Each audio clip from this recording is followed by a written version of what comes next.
കേന്ദ്ര സർക്കാരിന്റെ ആശ്വാസ നടപടിക്ക് പിന്നാലെ 5836 കോടിയുടെ മെഗാ സെറ്റിൽമെന്റ് നടത്തി വോഡഫോൺ ഐഡിയ. വോഡഫോണും ഐഡിയയും വോഡഫോൺ ഗ്രൂപ്പും തമ്മിലുള്ള കരാർ പുനർനിശ്ചയിച്ചു.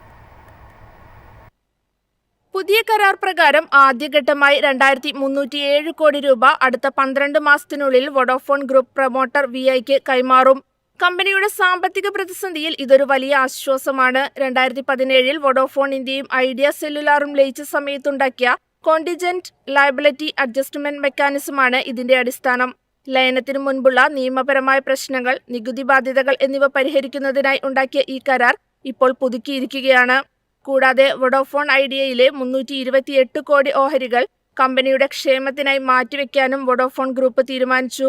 ഇതിനിടെ AGR കുടിശ്ശിക അടയ്ക്കുന്നതിൽ കേന്ദ്ര മന്ത്രിസഭ 5 വർഷത്തെ മൊറട്ടോറിയം അനുവദിക്കാൻ സാധ്യതയുണ്ടെന്ന വാർത്തയും നിക്ഷേപകർക്കിടയിൽ ആവേശമുണ്ടാക്കി. ഇത് യാഥാർത്ഥ്യമായാൽ കമ്പനിയുടെ പണലഭ്യത വലിയ രീതിയിൽ മെച്ചപ്പെടും.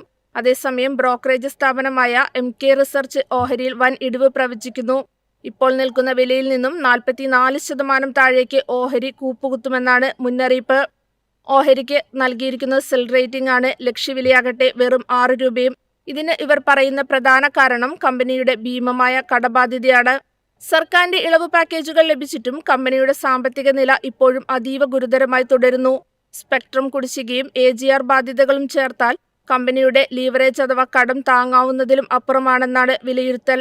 പ്രവർത്തന ലാഭമായ EBITDA പരിശോധിച്ചാൽ കടബാധ്യത വീട്ടാൻ ഒട്ടും പര്യാപ്തമല്ലെന്ന് കാണാം.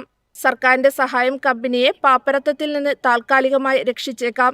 എന്നാൽ ഒരു സ്ട്രക്ചറലി സ്ട്രോങ് കമ്പനിയായി മാറാൻ ഇനിയും വലിയ മാറ്റങ്ങൾ അനിവാര്യമാണ്. നിലവിലെ ഓഹരി വില അതിന്റെ യഥാർത്ഥ മൂല്യത്തെക്കാൾ വളരെ കൂടുതലാണെന്നും റിപ്പോർട്ട് ചൂണ്ടിക്കാട്ടുന്നു.